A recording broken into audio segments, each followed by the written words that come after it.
And we're back with another episode of the Lakers Fast Break podcast. Sorry, everyone, for a couple minutes delayed. When your 92-year-old mom calls, you got to pick up the phone. That's all I can say. When mom calls, you just got to do it. This is, of course, Gerald Glassford coming right back at you here from the Lakers Fast Break. Pop Culture Cosmos, where we cover the latest news and trends in pop culture each and every week, twice a week, wherever you get your podcast. On this week's episode of the PCC Multiverse on the Pop Culture Cosmos channel, also available as a member for the members out there for the Lakers Fast Break on YouTube. It is the second part for Josh and I as far as Video Game Fantasy League. We picked the best of the best as far as what we think will be the best of the best in video game world. It was a great and fun episode. Hopefully get a chance to check it out on Spotify, Apple Podcasts, or if you're a member on the Lakers Fast Break. And if you guys want, give me a shout out there if you can in the comments at some point in time. Let me know all those stuff that I make available for members first. Let me know if you actually want me to release that after a period of time for everyone else. If you're interested, I can just go ahead and just release all my Inside Sports, fantasy footballs, the Pop Culture Cosmos up in the future, stuff like that. I can do stuff like that if I want to. So, if after the members get a hold of it, if you guys want to check it out on this channel on YouTube, let me know right there for you. And I'll do that. I'll do that after a period of time. Members first, but everybody will get a chance to see if they want. Just let me know in the comments below. Indeed. But of course, it is Gerald Glassford. Thanks again for joining us. Wanted to go ahead and also give a shout out to the Lakerholics crew, Lakerholics.com. Sometimes, speaking of aged, those guys, they don't get around to deciding whether or not they want to do a show or not. So I have to pry them. And I said, are you guys doing a show tomorrow at 11? Oh, yeah. Okay. I'm available. All right. So it looks like somebody will be here tomorrow, Saturday morning at 11 a.m. for the Lakerholics room. Maybe me hosting, maybe Jamie hosting, but Laker Tom and Michael both said they will be there. So go ahead and check out the Lakerholics group from Lakerholics.com tomorrow morning at 11 a.m. for your Lakers viewing pleasure indeed. Release the files. Yes. Okay. I'll do that. I'll do that in the future. I'll leave like a 2, 3, 4 day buffer, something like that, but I will eventually release the files, as they say. nice to say, Roger. There you go. Need Gerald content indeed. Absolutely. Okay, no worries. I'll do that. So all my stuff I will go ahead release after a period of time, but members always get it first. And remember, there's just $2.99 for a month, so you can get it first right here at the Lakers Fast Break. Also, as well, drum roll, please. So I don't know who's coming on tonight. Joe is somewhere prancing around watching exhibition baseball. Oh boy, in Arizona. I guess John is doing something or other, so he couldn't make it. Hopefully Legend can join up. And if Mark, you want to come on, I forgot to ask you, Mark. I gave you a link, so you can always do that. I have here what's in the box. What's in the box? Brad Pitt said, what's in the box? It's not Gwyneth Paltrow's head. It's not her head. No. Spoilers. But it is something great for my man, Drip Show, at Drip Show Shop on Instagram and Twitter. We are going to be running a contest. That's right. We're going to be running a contest for our viewers out there. And you, if I guess, I don't know if it's, I believe it's continental U.S. only, as far as, because he has to ship it and whatnot. So anybody in the continental US that's a subscriber to this channel, look at that right there. Young mama, I have not seen this yet. You are seeing it the first time. I am as well. It is, of course, a Kobe Bryant skateboard right there. Very, very awesome. Look at that detail. Look at that right there. The Black Mamba right there in action, ready to go ahead and do a slam dunk.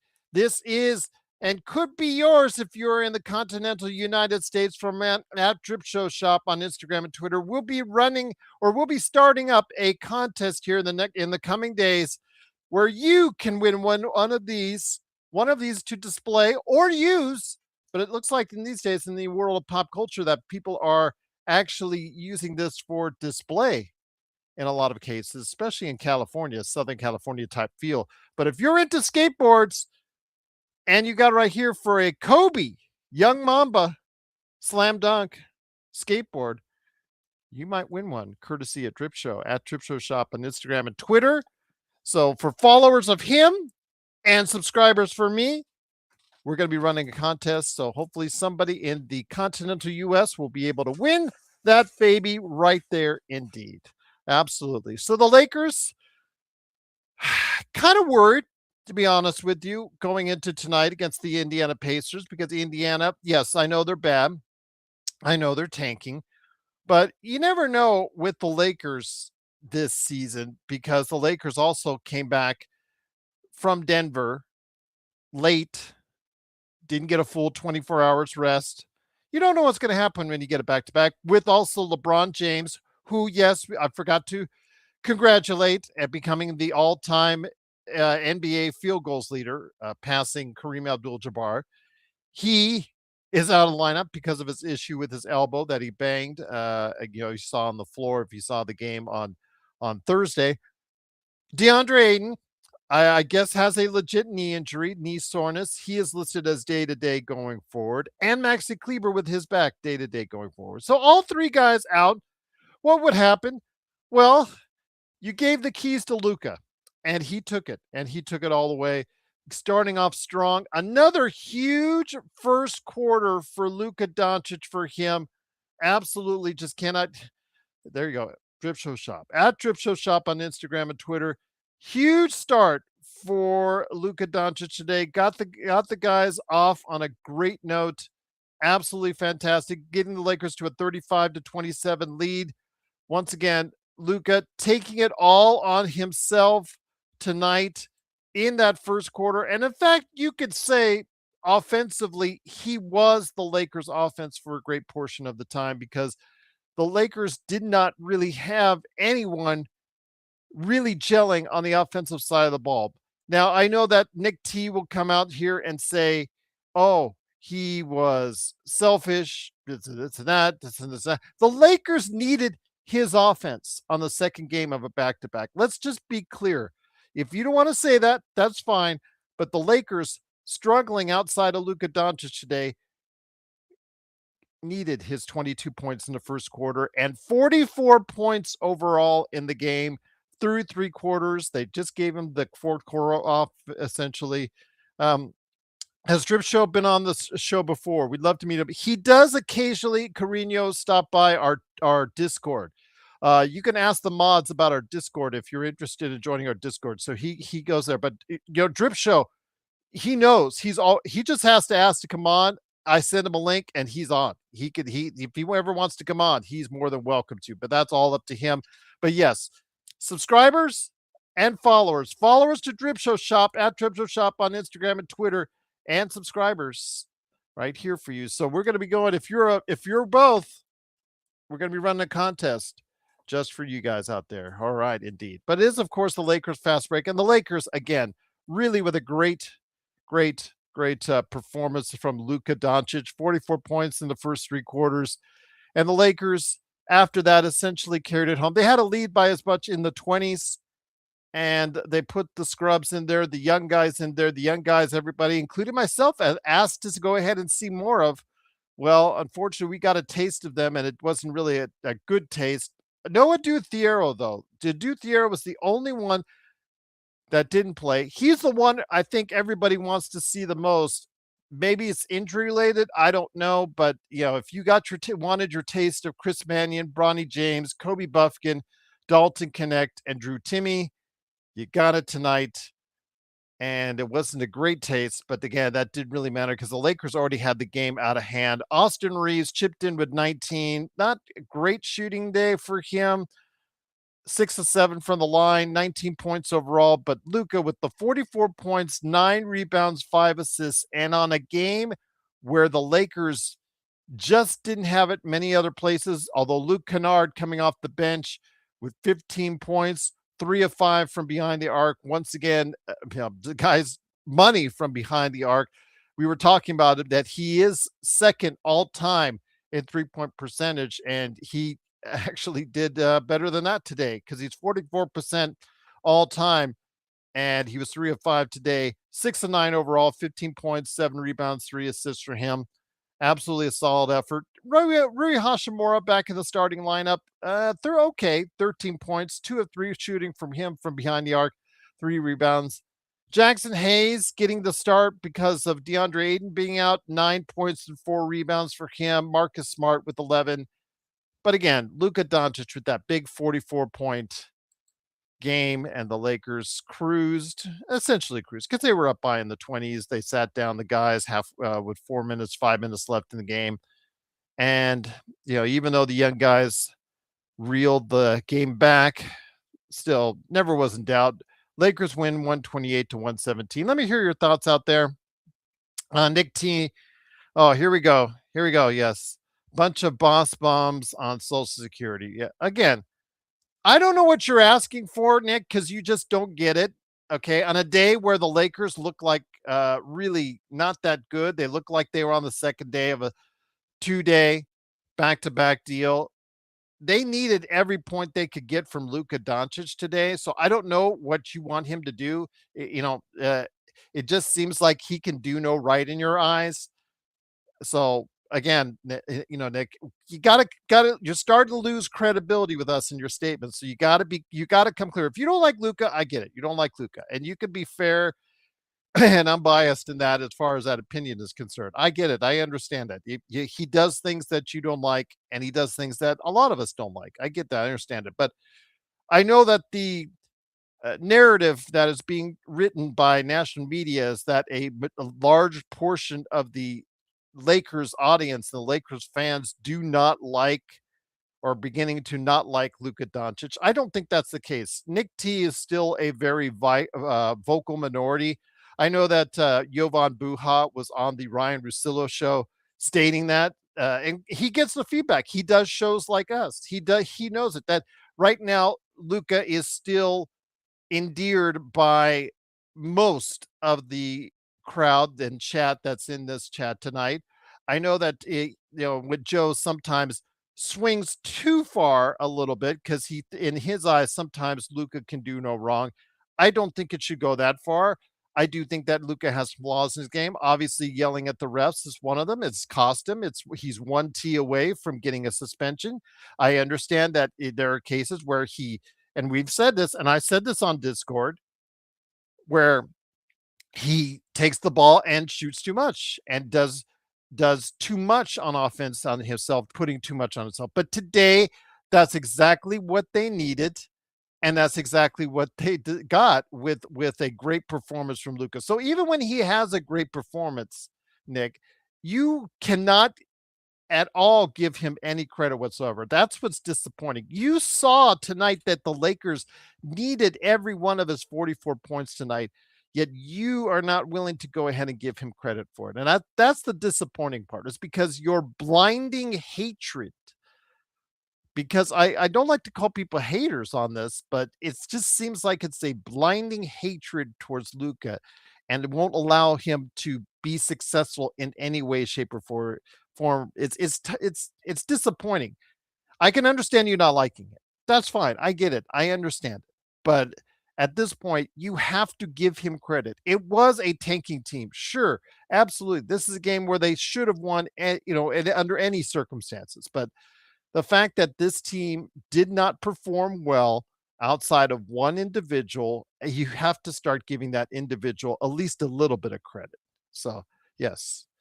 Yes. Yeah, he complimented Gerald today. Yes. Gerald traded Crosby. Yes.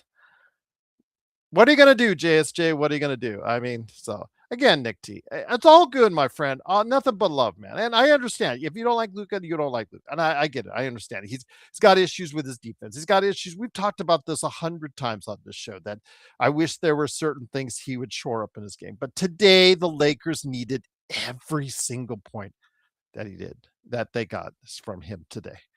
Xbox, man, jump on. It's your weekend, man. Or are you walking? If you're walking, that's cool, my friend. But it's, of course, the Lakers fast break. I think I sent you the link. Let me know if you didn't, or let me know if you're going to jump on. If he didn't super chat, he would be gone. No, Nick T's cool, man. Nick T's cool. I understand it, but he is not disrespectful in the fact that he curses or says anything mean. He just does not like Luca, and that's fine. A lot of people in this chat don't like LeBron. Mark, hint, hint, hint, hint. And that's what I like. I just call it like I see it. I don't have a love for Luca or a love for LeBron or a hate for Luca or a hate for. I just love the Lakers, man, and I just want to see them win. I don't care how it's done sometimes, especially on a day like today when they come in tired on one of the longer back to backs because the Denver to LA or LA to Denver back to back is one of the rougher back to backs in the NBA schedule, and it's usually not a good scenario. Indiana's been here for a few days in Los Angeles, so again, this was looking like a trap game, as Jamie Sweet would say, and they did what, and it ended up not being because of Luca, and you got to go ahead and give him his props today. Intel Wild, what's going on? Appreciate it. Absolutely. Let's get those likes up in the chat. If you guys are here, I truly appreciate you stopping by. It is Friday night with the Lakers. The Lakers do get the victory tonight, 128 to 117. That's 38 and 25. Standings have been updated. The Lakers are still in sixth place in the Western Conference. They're back now a half game behind the Denver Nuggets. They're one win behind the Denver Nuggets right now in the Western Conference. Would have been great if we got that victory last night. I told you guys they're competitive in Denver, but they just can't find that victory continuously over a shaky team at home in the Denver Nuggets. Houston, also beware, they're a game and a half behind them, but they're only a game behind in the win column. So if Houston struggles at all, the Lakers have a chance to get as high as fourth. It's starting to look like Minnesota is starting to solidify themselves as of now in the Western Conference in the third place. I know it's a team that we don't often talk about because Minnesota struggled early, but Minnesota looks like they're solidifying themselves now at third place in the Western Conference. So the Lakers right now may have to start just thinking to focus on fourth. They're not entirely out of third place in the Western Conference, but yeah, absolutely. They can. Tough So says, can we beat New York, New York, New York on Sunday? I believe they can. I believe they can. Tough. LeBron has already said that he will be back for the New York Knicks game. I think partly because it's the New York Knicks and partly because he was on a day-to-day basis anyways. I don't know the status of Ayton and also as well Kleber outside of them being listed at day-to-day, but if you're on Twitter, I do retweet the injury reports as soon as I get them out indeed. SB, Nick, if you want to be hard on someone, SB, Indiana fan, couldn't get it done tonight. Your team, I know, is headed towards the lottery, my friend. I feel bad for you. I feel sorry for you. But again, we were talking about it. Mark actually said it best because about the turnaround with this team when they went from a possible 7-game series victory and world championship, and all of a sudden their top player Halliburton, who Nick T compliments on and likes his play, and I can't say I blame him because Halliburton is a great point guard, and let's give him his props as well. Nick T is absolutely right on that. Blows out his Achilles, and that changed the whole dynamic for the organization. So they go from a team on the verge of a championship to a team on the verge of being the one of the worst teams in the NBA. Arcarino says, Gerald, why do people dislike LeBron? What specifically do they not like about him? LeBron is not young anymore, so maybe folks need to take that into account. I don't know. I'll tell you from my perspective. I don't know. I can't speak for everybody, but I tell you from my perspective, Arcarino, I was a big LeBron supporter, and I've always said, okay, if you were to go into the lab and create the uh, best thing you could, the best player, NBA player you could, size is what you'd look for, ability, athleticism, the ability to pass, the ability to handle the ball, ability to shoot the ball, all those aspects. You might come out of there with LeBron James at his peak, as far as I'm concerned, a 6'8", 280-pound guy who could just speed like a gazelle through, back and forth as far as in transition, could defend, could block shots, could do everything, seemingly as peak, well, except shoot free throws well, but that's beside the point. But and he was such a great player for me to observe and appreciate for so many years, even before he joined the Lakers. But it's just the noise. I've told you this before, Carino. I don't know if you've heard my rants on LeBron. It's the noise. I used to defend LeBron when he first came to Lakers, and it came on, and people were still already, because for a lot of people, LeBron James has been a no for them from the get go. Um, and a lot of it is because the fact they already didn't like all the noise that surrounds him, all the stuff that he does on social media, the decisions, number one and number two, all those things that he has to, all those things he doesn't need to do. People talk about if he went and he ring chased next year, if he went to, let's just say San Antonio for the minimum, or he went to Oklahoma City for the minimum, and he's just chasing a ring, that hurt his legacy. I don't think it'll hurt his legacy at all. I think what hurts his legacy is all the shenanigans that he's done over the years, like going to the Knicks game in Knicks colors, and that he did a couple years ago. The hourglass tweet, the fact that he was intentionally warming up in front of a Clippers logo at the old Clippers workout facility during the summer. The fact that he's palling around with Nikola Jokic's agent on the south of France. The decision, like I said, one and two, and the theatrics of each, these type of things, it does, the passive aggressiveness over the years, the statement, those kind of things are very difficult to defend. And that's what really, as a player, I still appreciate immensely the greatness that LeBron James has brought to this game. But it's just, I got tired, Arcarino, to be honest with you. It just gets so tiring to defend his actions when all the stuff around him, he doesn't need to happen.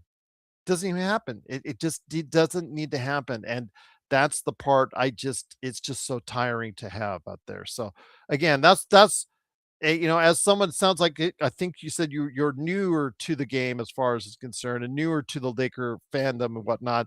There are people that have been turned off day one, like Luca, like Nick T with Luca, like Nick T with Luca.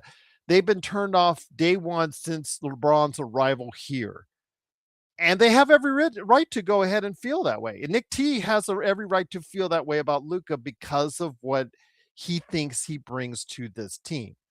And I get that, and I certainly understand it. And LeBron James certainly brought a lot of that when he came here as a free agent, as far as a lot of this excess stuff that you don't really need, as far as that's concerned. So I think that's what, if to answer your question, I think that's the problem that I think a lot of people have, is he makes it all about him sometimes, and that's it, and not the bigger picture, and not the team sometimes. He puts his theatrics and his antics, that noise that surrounds him, a lot up to the forefront, and it's just, it doesn't need to happen. So there you go. That's it. It's not hate, it's disappointment for me. It's not disappointment in any way, stretch at all. El Roaster. It's not any disappointment. It's not any hate at all. I have no hate for LeBron James. I'm just disappointed with all the noise. It ruins his legacy a little bit in my eyes. I mean, no one can take the fact he's one of the greatest players of all time. He's had one of the greatest careers of all time. He's playing better at 40 and 41 than anyone has ever had in the NBA statistically. I get that. I understand that. Is it $52.6 million worth? No, it's not. But still, he is playing at a level unlike we've ever seen from any 40 or 41 ever. Okay. And I'm going to give him his props in that. And congratulations to him for being the all time field goal leader. But when it comes to LeBron, all the excess noise, didn't need to be there. And I think that's why people have LeBron rubbed the wrong way. With Luca, it's about what he does out there, and that rubs people the wrong way. And it's about that with Nick T. With Nick T, it's it's fact that, does he shoot too much in his eyes? Yes, Nick T has said that. Does he not play defense well enough? That's a big one in everybody's eyes as far as his defense. Will he when he gets a team that surrounds him, that is capable of going back to the finals, will he play enough defense that will get him across the threshold and be a champion? I don't know. I don't know the answer to that question because I've seen him play defense. He has played at times defense this year that makes you say, "Hey, look, if he puts this together for a longer stretch or in a playoff stretch, he can make things happen." I don't know if he'll do that in a playoff stretch, but I think he will. I believe he will with the right team surrounding him. But why doesn't he do that more often in games? I can't tell you because it maybe it's an effort thing, maybe put so much on the offensive end. And again, not trusting your teammates and allowing for the ball to be shared more in a lot of games. I agree with Nick T on that. But this was a game today that the Lakers were not shooting well, not efficient, not very efficient. They needed a kickstart on the offense. They got one in Luka. So Luka does deserve his flowers for today. And I think even Nick T would go ahead and say that or should say that. So all we ask for is effort. And he gave it to you today, Nick T. He gave something that the Lakers absolutely needed. This was a game where you needed your star to get you across. The rest of the team just didn't have it or didn't have enough, I should say. They needed Luka and he got it done. And once again, Luka El Rosa says Luka will never approach the greatness of LeBron. Luka has about 5 years left to be peak Luka. Trade him now. Well, see, there you go. El Rosto is in the camp of Nick T as far as maybe not being his favorite thing. I don't know. They just don't have a team that's built around Luka as of yet. So I don't know what it looks like when it does, whether or not I could say I need to see a team that's built for Luka to decide whether or not he is going to achieve that level of success or not. Because I know Joe has virtually guaranteed 2 championships here on this show. I don't guarantee any championships for any team, even the Lakers, because we don't know what's up ahead. They suffer an injury in the playoffs. They could be leading the league by 20 games. Something could happen, and then all of a sudden it falls apart. I thought that team after the three-peat, I thought that team was going to walk away with the title because they started off so great that season. So great that season. And they had Karl Malone. They had Gary Payton. I mean, 2 Hall of Famers right there with the same team that just won 3 in a row. What could go wrong? Well, see there, anything could go wrong. So I'm not guaranteeing titles down the road with Luka, but I'd like to see a team that better fits his style of play. And again, it's going to ask for a lot of changes, and I hope that there will be a lot of changes taking place. But I'm not going to go ahead and sit here and tell you this about LeBron or tell you this about Luka and tell you it's that is the gospel. But I tell you how I see it when it comes to them. And Luka had a great game today. He had to put the team on his back. And there's just games like that. In an 82 game schedule, sometimes you just need your star to go ahead and get it done for you. And that's what they did. That's what they did tonight. So again, great to have you here. The Lakers, they do win tonight. 128 to 117. The Lakers still in 6th place, but now they're actually a game. Actually a half game behind the Denver Nuggets in 6th place in the Western Conference. Their next game is on 12:30. It's an early game for you guys out there. 12:30 p.m. Pacific on Sunday against the New York Knickerbockers. So hopefully you guys are out there. Share thoughts on how they'll do on Sunday. Vari said, how long will it take the Lakers to get a team around Luka? Well, it better start off with this summer, Vari. I'm not a very patient guy. I've said while you have, and in fact, we'll go back to what El Rosto was saying. And by the way, big shout out to El Rosto because he helped make this happen right here. Big shout out to El Rosto. He helped make this happen. He wanted to put it towards a contest as far as a donation to us. That's what we did. I gave it to Chris. He put this together. And if you are in the continental US, I'm going to be going ahead right and get a contest started here in the not too distant future where you can win one of these right here. This Young Mamba skateboard, courtesy of @TripShop, El Rosto, and the Lakers Fast Break. Big shout out to El Rosto. Truly appreciate everything he's done for this channel. I know that we have our disagreements at times, but again, no one can take away all the great things that El Rosto and Drip Show have done for the Lakers fast break. Have I watched Yellowstone, Roger? Yeah, it's okay. I've watched a few episodes. It's okay. Um, I have I mean, who can argue with the success, right? Who can argue with the success that they have on Paramount Plus? So absolutely done. I know that you guys wanted me to talk about Cody Rhodes winning the title back tonight at SmackDown.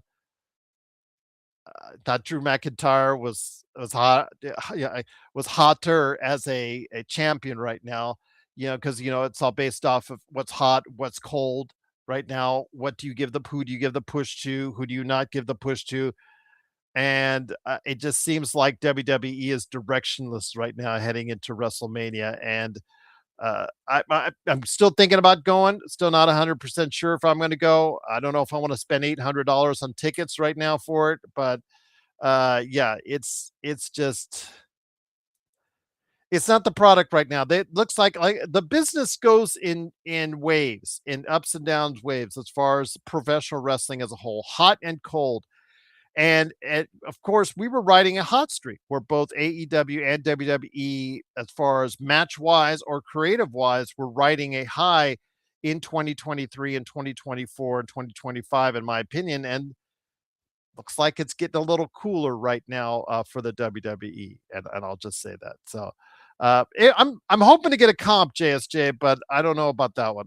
I don't know if my insides can get me a comp for WrestleMania. It's been that last year was I was told right away, no, I can't get you a comp for that one. So R. Carino said, when would you say was the golden era of WWE and why? Well, I have two answers for you. First off, the easy answer is the Attitude Era between 1997 and 2001. I think maybe you could say 2002, but I would say 2001. That obviously was a hot period for the company. They were a company that coming into it was in kind of disarray. WCW had taken over as the number one, 83 weeks. Of course, Eric Bischoff even has a show named after how many weeks they were ahead of the ratings. This was when ratings were the number one barometer for wrestling as far as a wrestling company is concerned. And the creative just took off because the fact of what happened at Survivor Series with Shawn Michaels and of course Bret Hart and the Mr. McMahon character that took off. That was a great period. And the other golden period, you have to say financially for the company, was when they gave the title to Hulk Hogan and Hulkamania started. And he went on a 4-year run. I mean, it blew the company blew up with him as the title holder. Everything seemed to click well. They found the right heels of the month, the right monsters to throw at him. They turned Andre the Giant. It obviously led to that WrestleMania 3 huge house in Detroit, that huge crowd in Detroit to go ahead and see WrestleMania 3. And it led to it led for the company for quite a while, for about 4-year period of there where they were just sizzling and on fire, not just at for the pay-per-views, but also as well from the arena standpoint as well. You're talking about 12, 13, 15,000 people seeing these. I went to the LA Sports Arena to watch Hulk Hogan battle Kamala, to battle One Man Gang, to battle some of these other big monsters on just the arena shows. And they were drawing huge. They were selling out huge. And sometimes they're running 2, 3 shows. They had 2, 3 different groups a day running shows across the country.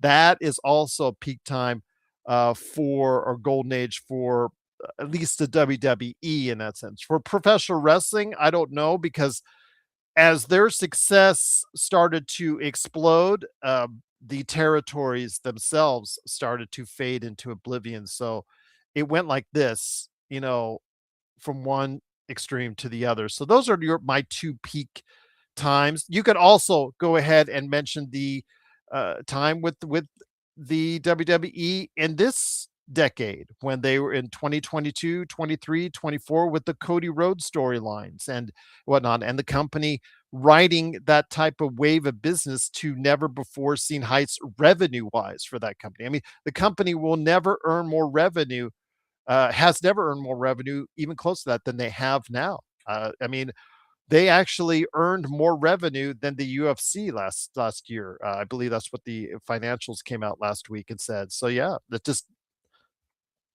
it's just a great storyline that again, it's hot and cold, and right now it's WWE is a little cold right now.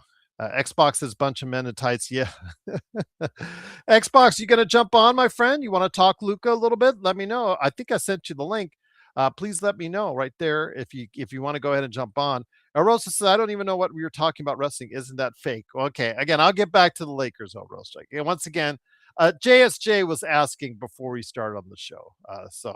Not everybody's a cup of tea, professional wrestling. I get that. And yes, it is matches predetermined. Moves are altered to look real but not be real, etc., etc. So yes, I'll say that. But the Lakers do get the victory, 128 to 117. It's Gerald Glassford. Thanks so much again for joining me right here on the Lakers post game. Sports Baby says Luca team on the other side of the court, and Luca still complaining about. Again, he is only himself to blame on that. To support what Nick T says about Luca, because he complains about, he knows already that he's 2 away from getting suspended.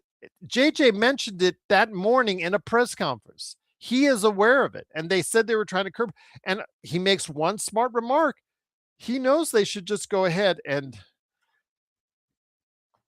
shut up. But he said one expletive the ref took the wrong way, and he's going to get a short whistle. They just have no tolerance for him right now.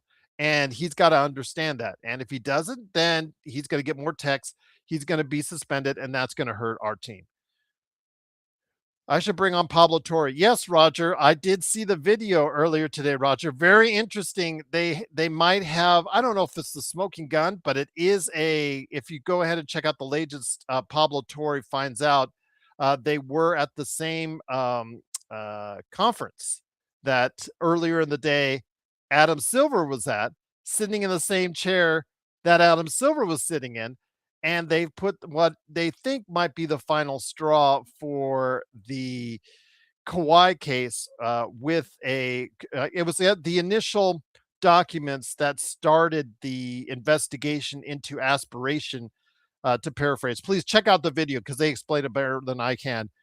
But in doing so, they found that that I guess the one of the people, a whistleblower basically was the reason they started the federal investigation into aspiration and eventually convicted the head of aspiration. And in that affidavit, in the statement about from the whistleblower, they talked about how the whistleblower stated that part of the money was being funneled from the Clippers with the intention of circumventing the salary cap. So I don't know if you want to call that a smoking gun, but it's right there. It sounds like a whistleblower inside aspiration with full knowledge of the situation stated that in a federal case under anonymity. And again, it's looking more and more like you cannot help but do something if you're Adam Silver. I understand you don't want to because you have your sugar daddy is the one that's responsible for this. But hey, I'm sorry. It's looking more like the writing's on the wall on that one.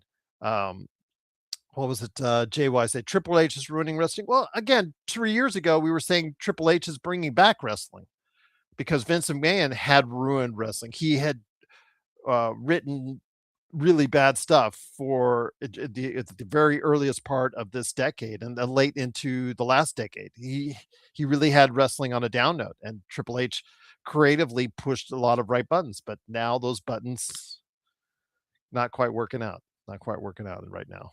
El Rosto said, revealed whistleblowers warned that the SEC. Yeah, there you go. Thank you, El Rosto. Whistleblowers warned the SEC in 2023 that the LA Clippers and aspiration disguised Kawhi Leonard's marketing deal to circumvent the NBA salary cap, according to a secret government. Yeah, the paperwork is right there. They actually showed the affidavit right there on that. So yeah, it's the latest Pablo Torre finds out. He went live today at a conference, but they knew that. They even comment that it's so funny because Adam Silver was there in that chair just before they went on the air at that same conference, and they had actually the taped that the funniest part about this El Rosto is they had the Pablo Torre had someone tape a copy of that affidavit right below the seats before the conference started for that day, before the panel started for that day. So Adam Silver was actually sitting right above a copy of the actual or proof that you mentioned that you're talking about right there. So he was actually sitting right above that proof the whole time when he was out there. So yeah, good point, Nick T. Absolutely. Good point. Good point indeed. Yes. Once again, it is the Lakers fast break. The Lakers do win 128 to 117. Again, I do want to go ahead before we head it out. I'm here for a while, though, if you guys, here for the next at least 20 minutes or so, if you guys want to stick around. I do want to ask your thoughts, though, on this. Bleacher Report, I guess, came out to Pinty. Big shout out to Pinty in Germany.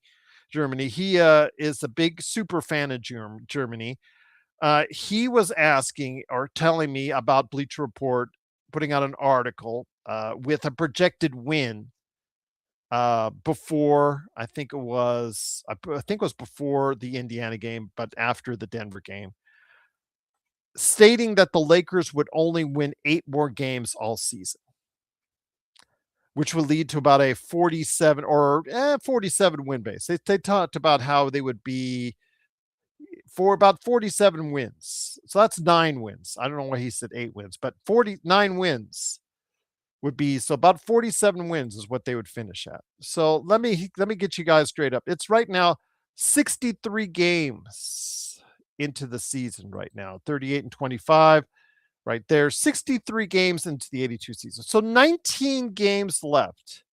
And the Lakers, they think at Bleacher Report, this is why one of the reasons why I don't go to Bleacher Report, because they're just a rumor monger, and they're not what they used to be. I'll just put it that much, in my opinion. 38 and 25 right now. So they're predicted to only win 9 more games. I know that Allen, if you remember last week, he projected out a series of wins, and he talked about how they were going to struggle and finish under 500 the rest of the way. I believe is what he was saying. So I want to hear your thoughts with the schedule coming up. Do you think the Lakers can still reach 50 wins this season? That's what I want to hear your thoughts on. So basically, they have to win 12 of the next 19 games. Can they win 12 of the next 19?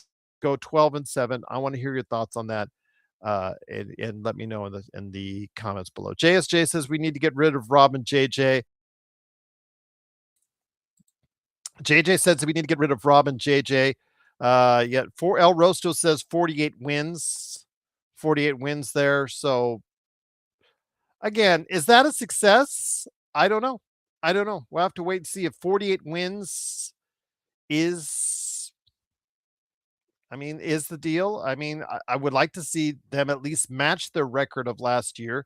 That would be nice, but they have blown opportunities when they're given to them this season. And this team, I don't know. It just seems like with the surrounding cast, is just not been able to give the Lakers exactly what they needed to be sustainable, to stay up high in the Western Conference. Everything would have to go right now to pass Houston, Denver, and especially Minnesota for them to get to third place. I am now thinking at the highest, if they go 12-7, if they go, I don't know, 13-6, they would get to maybe fourth place in the Western Conference, and that's going to be the probably where I'm thinking. 48, 49 wins. Vern, there you go. 49 at least. I'm thinking 48, 49. I'm thinking it's just slightly under what they did last year. Yes, Tony. What's going on, my friend? Yes, I did see that video. That took place at Golden State last Saturday. I did comment on it here on the show. And I also commented more on my Lakers Latest show. That's on Lakers Latest, courtesy of the Fan Arc Network. I did say that what JJ said, he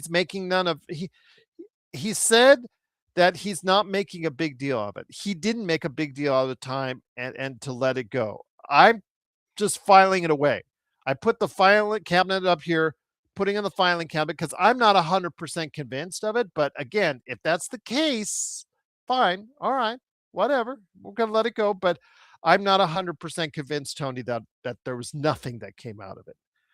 Arcarino says, "Are we going to play good teams in the final stretch? If so, I don't think so." Yes, but some of those teams will be giving, especially getting closer to the end of the season, tough. Some of those teams, like OKC, like San Antonio, they will be giving some of their guys, their top guys, some rest as we get closer to the end of the season. I'll just leave it at that. El Rosa said, "Yeah, it would be great to jump Denver." I just want to get a matchup against Houston. Who's the team that you want to face in the first round? I'm thinking Houston. That's the team I most likely the Lakers could match up well against right now uh, in a matchup right now. I'm thinking Houston because of their injuries with both Adams and Van Vliet. Those are the teams that I'm thinking. That's a team I think that probably matches up best. So if you could line up to that third, six, 4, 5, I don't know. Or if you try to stay out of OKC's bracket for the first 2 rounds. So right now, that would be looking in the 3-6 matchup right there, as far as it's concerned, so that you stay out of the OKC bracket for the first 2 rounds. I don't know how you play this out. How do you try to game it? As we get closer to the end of the season, we'll have a clearer idea if the Lakers do decide to or should decide to. We've had this conversation before last season. So, yeah, there you go. Nick T says, I don't get Gerald. AR was the only minus in the starting lineup, minus 12. Well, remember also as well, Nick T, you got to remember he plays a lot with the second unit. Remember, Austin, the way they substitute patterns, especially with the fact that LeBron wasn't in there, the substitution pattern may had him playing with some of the second tier guys, it's the second unit guys, and sometimes it's a little bit misleading. The plus minus is not a be all end all. I mean, it you could take away some things from it, but you can't really say 100% it's true every single timeout, every single timeout. So I will say that again, as Austin Reeves, the only minus on the in the starting lineup. Nick T, I can't say I blame you. He struggled today again, and he's even, with LeBron out of the lineup, because I know that everybody's talked about how Reeves he's come back. It's been the big three, and he's been the third wheel and played like the third wheel ever since he came back. I get that, but this was an opportunity for him today to solidify his standing. And also, as well, with a free agency coming up, every game now is important for him. With 19 games left in the season, every game, including the playoffs, is important for his financial future and what you think the Lakers should or somebody else should commit to it. So there you go. But the plus minus deal, I don't totally take 100% away from it. But I do, Greg. I do give it some credibility. I do have to give it some credibility. And minus 12, I mean, it's just that's a lot of it based off of rotation patterns as well. So I don't get why of the players that he was out there with, even the second tier unit, the Vanderbilts, the Timmies, the Laravias, and the Kennards, they're all in the pluses. Everybody was in the pluses except for Austin Reeves. So when he was out there, the team was just not doing quite as well. All right. Roger said, "Bring back the magic," but that's entirely up to him. He and I have spoken about it a couple weeks, but again, um, that is entirely up to him. And Joe, I don't think you would see Joe if you saw Magic Man. I'll just leave it at that. If you see Magic Man, you see Joe. You don't see Joe. If you see Joe, you don't see Magic Man. And I'll leave it at that. I'll just kind of leave it at that. Once again, the Lakers do win. Of course, getting to a 38-25 record with a 128-117 victory. So Dick T says they should trade him for a two-way shirt. I would love to have Trey Murphy on this team. And again, that could possibly be some things that I'm focusing because I will be channeling my inner Laker Tom about what I think this team should try to go for in the offseason. And as it gets closer, I'm going to go ahead and mention some things like that. So yes, I will go ahead and talk about that in upcoming future episodes as we get closer to the free agency and the trades. They could become more prevalent. The draft. What should the Lakers do? Definitely want to get you guys in the mix when it comes to draft shows, when it comes to free agent shows, and what the Lakers should be doing is in the as far as it's concerned. Magic Man was a guy who was here for most of our tenure, off and on for quite a few shows, and they him and Joe did not see eye to eye on some things, and they had a mutual parting of the ways per se. And but he was a favorite among a lot of people with his basketball knowledge on this. So I'm going to give him a lot of credit. And while he was on the show and on the air, he was a great pleasure to talk to on that. So JSJ, thank you so much. Truly appreciate it. Again, unexpected. I know it's late for Legend, as you know, he's on the East Coast. John said he was couldn't make it, too busy tonight. So I said no problem. Joe, he's probably getting drunk somewhere. He's passed out along third base side somewhere along as where the Dodgers were playing tonight in exhibition baseball. So yeah, he's passed out. Laney said, is he related to Iron Man, aka AC? No, no, Laney, no. Magic Man is not. Magic Man is a Canadian, a great guy, and I'm wishing him continued success. But also, he got a new job position too. That his schedule is not did not make him as available as it did in the past. I'm still trying to get him on for an NBA observations. So hopefully those who are unfamiliar with him can go ahead and check him out. But his schedule has been tight, and we've had back and forth on it. But yes, I will hopefully get him back on the show in some form or fashion in the future. Vern, yes, that's again just him and Joe. You tell me which one you want, and that's probably the one that you would see here. And I'll leave it at that. Left on base, I said I was looking for the Ox all day, probably scared him off. Left, he is not hard to find because I'm 6'2", 225, and he's bigger than me. I think he says he's 6'3". I think he's 6'4" because he cleared me by 2 inches. And he still goes about 250, 260. He said he was at the high when I saw him face to face. He was about 270 at that time. I think he's saying 280. So yeah, he's a big guy. Wears black shirts for the most part. So said I'm assuming he was there. So Drip Show said, what happened? We need a behind the scenes. Drip Show, some guys have been privy to this on the email chain at times, and it's just been a mess. Behind the scenes of the LFB has been so much for such a small channel. And my goal originally was to bring more voices into this mix so you guys could see and feel that we're giving you a great mix of people that are bringing you entertainment and bringing you their thoughts and honest opinions on the Los Angeles Lakers and the NBA. And in doing so, sometimes you bring in individuals that don't always agree on things, and it just causes and wreaks a lot of havoc behind the scenes. And I'll just say, thank goodness my hair is already gray, because it would have turned gray already with some of the stuff that's gone behind the scenes. And it's not just Joe and Magic Man. Laker Tom had issues before. Yeah, there's been a lot of drama over the years. Just a lot of drama over the years. Yeah, it's just. But it is what it is. It is what it is. But Vando, I can't get behind that one, El Roster. But you were on Vando Hill. Credit to you, because you are still on Vando Hill. I've been off for years, but you are on Vando Hill, my friend, and I credit you for sticking that flag out there. You, Pinty, Empire Jeff, you guys are still on Vando Hill. Today, 2 points for him. Still provided some energy and hustle. I told you guys he would be back in some form or fashion. Again, 8 rebounds for him, 3 assists. Solid rebounding day for him. Again, a steal as well. Team defense, he is very good at. Man-to-man defense is not his forte as much as it used to be. Let's be honest with you on that. Lakers really don't have a great man-to-man defender anymore. Marcus Smart has lost a step clearly, but he is still can be a good defender in team situations and is probably still the best man-to-man defender.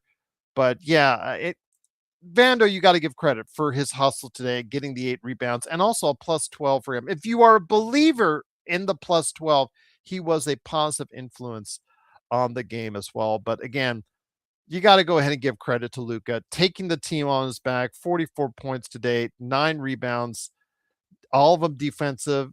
Just I think it really did. He was what exactly the Lakers needed to get this game in the books at 128 to 117. El Rosso says, I'm that yells like clouds. Hey, look, got to give El Rosto, first of all, helping us out, being part of the deal here with this right here from my man at Drip Show Shop on Instagram and Twitter. We're going to go ahead and give away one of these here. We're going to set up a contest in the coming days to go ahead and get this started for a Young Mamba skateboard right there for you. If you are a subscriber of the Lakers Fast Break and you're a follower of at Drip Show Shop on Instagram and Twitter, we're going to go ahead and get you taken care of on that. And if you're also in the continental U.S., because I don't think he can ship to outside the U.S., so sorry about that. But again, looking forward to going ahead and giving one of these babies away, courtesy of El Rosto and Drip Show Shop and the Lakers Fast Break. Cannot thank you enough for being a part of what we do. It is the Lakers Fast Break. Yeah, only in a the shipping kills you, sports baby. The shipping absolutely kills you. It's just that simple. We're not going to BS you on that, especially now. Especially now, indeed. But again, just truly appreciate you guys joining me. Got a few minutes left. Want to go ahead and chat with you a little bit as far as the Lakers are concerned. Coming up on Sunday, it is the New York Knicks, 12:30 p.m. Pacific, 3:30 p.m. Eastern. It is going to be right there at the crypto.com arena. National television. It's an ABC game, everyone. So what are your thoughts? I think this is a game that the Lakers can take. I think this is a game that the Lakers can win. Also getting a measure of revenge for what happened at MSG. So there you go. Steinbauer says, I don't want to hear LeBron and Jordan in the same sentence. Matter of fact, the team is more cohesive without him.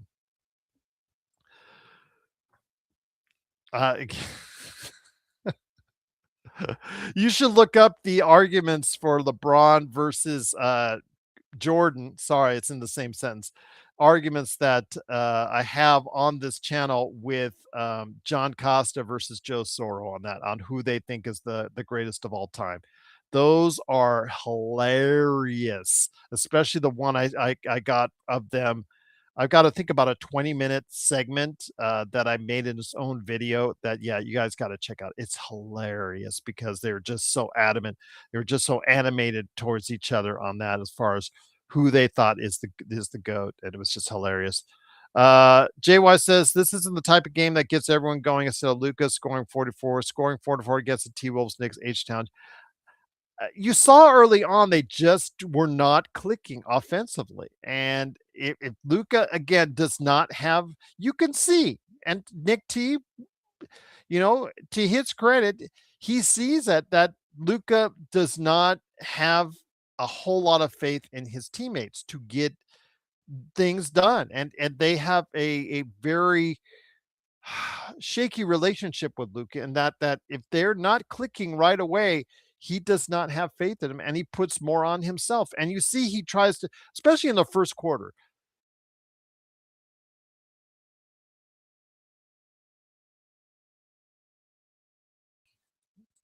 20 points in a quarter for him in a game. I don't know. I think they said that that's the first time that's happened since they started recording stats like that. Although I would assume Will Chamberlain has done something like that. But again, it's the 5th time for him this season where he scored 20 or more points in the first quarter.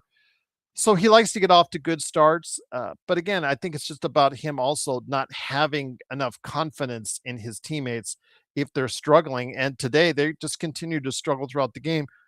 But part of that, to Nick T's argument, would be maybe because he relies too much on himself to go ahead and get things done. But today they needed it. Today it looked like this team needed the offensive lift that Luka gave him today. And that's all I'll say. Again, if you don't like him, you don't like him. If you love him, you love him.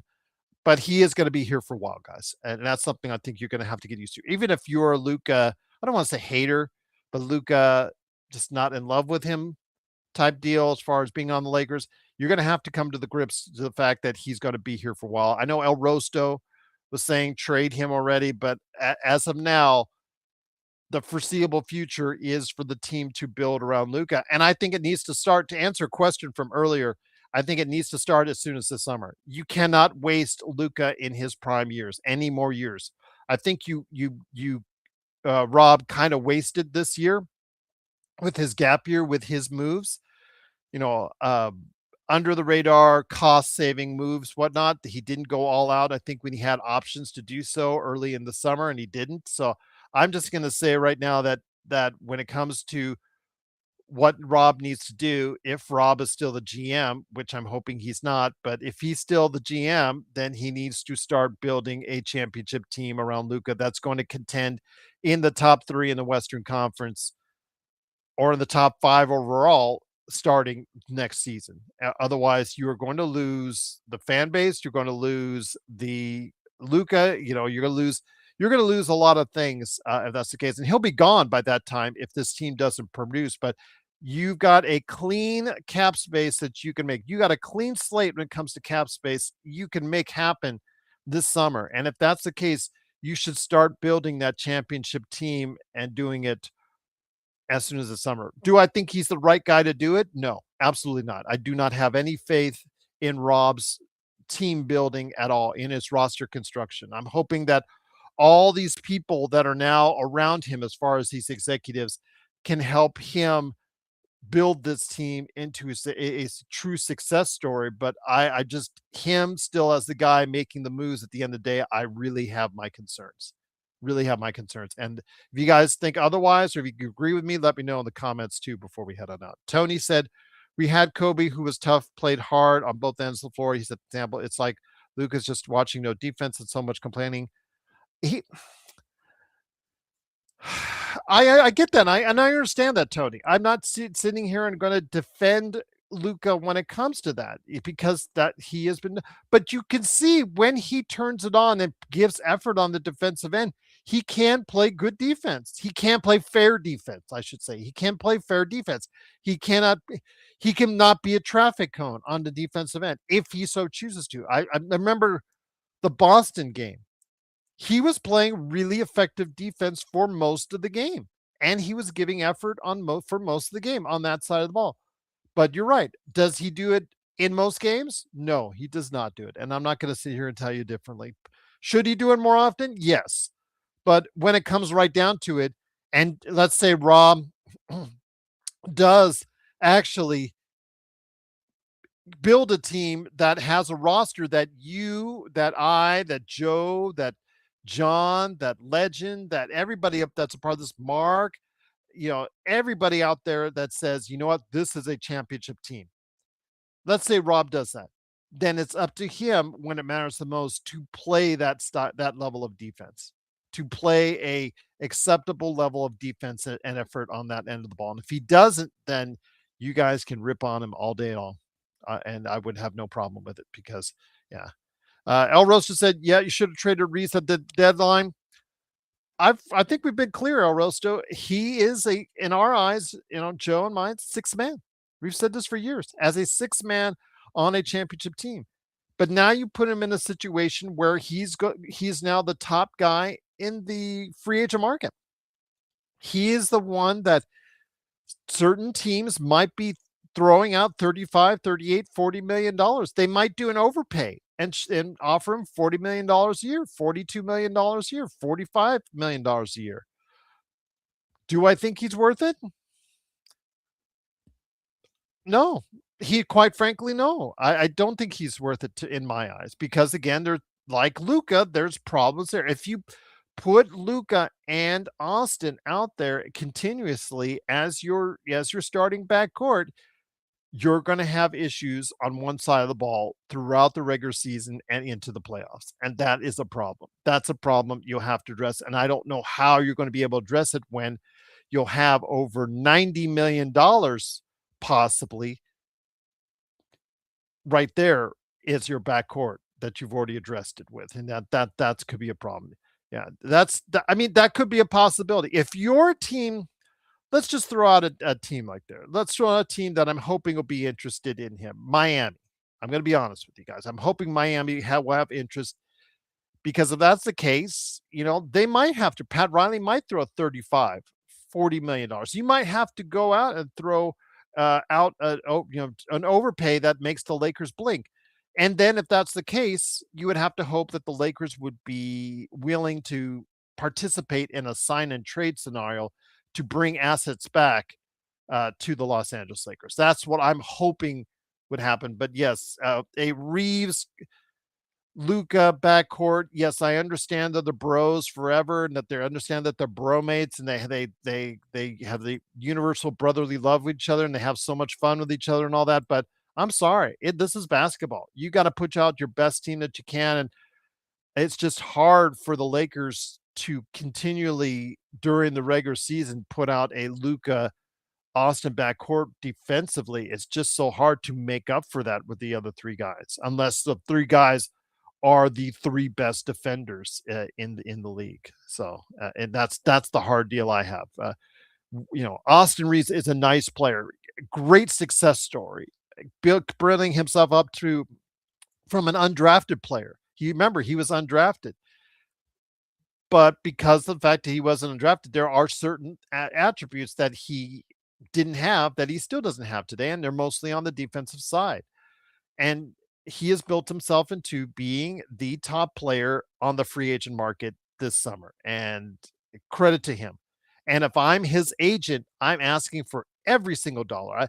I know you guys said, oh, he'll sign for less. He said he would sign for less for the Lakers. This is his one chance at generational wealth, and one chance at a 150, $200 million plus contract. I am not doing my client justice if I'm not going and trying to push for every dollar I can for him from the Lakers or somebody else.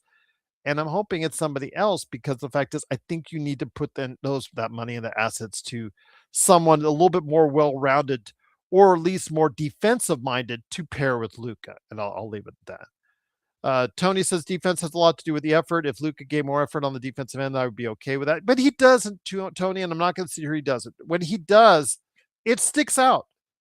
When he does, it does stick out to me, and that's the problem. It shouldn't stick out. It should be an everyday type of thing. But he obviously gives so much in the offensive end that he does take one side of the ball off. But the problem is, LeBron does too. And the problem is Austin does too. Well, Austin, he's just not a guy that plays good defense. It's just that simple. And you just have a team that's so troubled and so flawed defensively, it's going to be a problem in the playoffs. But we will see if those three guys are clicking offensively, they can overcome a lot of shortcomings on the defensive end. But I still think that it's still not going to be the longest run in the playoffs for the Lakers at this point. Maybe they can get through the first round again with the right matchup. Remember, the playoffs are all about matchups. I think they match up currently with Houston pretty good. Minnesota, we saw what happened last year, and they're actually could be a little bit better than they were last year, and still not make it to the Western Conference Finals. If they face San Antonio, that's not going to be good news for them at all, because Wembanyama and the three guards there, they could really be problematic for the Lakers. And Denver, you see that they're competitive. They're competitive, but if Denver's fully healthy, that's going to be a tough thing to go ahead and match up against as well. Roger said losing Reeves for nothing is bad asset management and should have been a fireable offense. Yeah, again, that's right there. You should know what's coming. But if the Lakers let him walk for nothing, don't do a sign and trade and just let him walk for nothing, or they sign him to a $40 to $45 million contract, I don't know which is worse, because both are really going to be hard for the Lakers moving forward. But the Lakers, again, it'll be a good offensive unit, a good offensive backcourt duo, probably one of the best in the league, but defensively, it's just going to be a problem, and you're only going to have so much of a ceiling with that backcourt the way it is there. But again, it is the Lakers Fast Break. I truly appreciate you joining me. It is Gerald Glasser. Thanks again. Doing solo tonight. Surprised me as well. I will make sure that there is a show about 12 hours from now at 11 a.m. I'm going to have it posted. The Lakerholics said they were going to do one. Jamie may or may not host it. If he's not there, I'll be here. I'll be here for you guys. So we'll have some good Laker talk on Saturday for you as well. Roger said, I'd rather watch Vari deliver food than watch Aiton in a 7-game.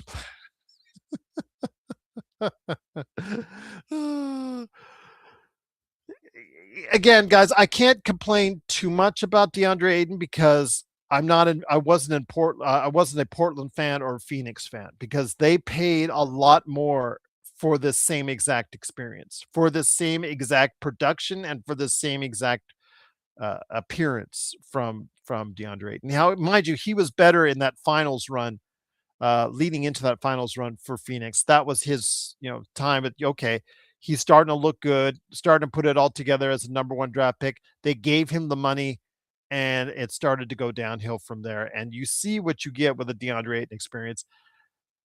People are worried about him opting into the second year of his contract. I'm not so much because it's at $8 million.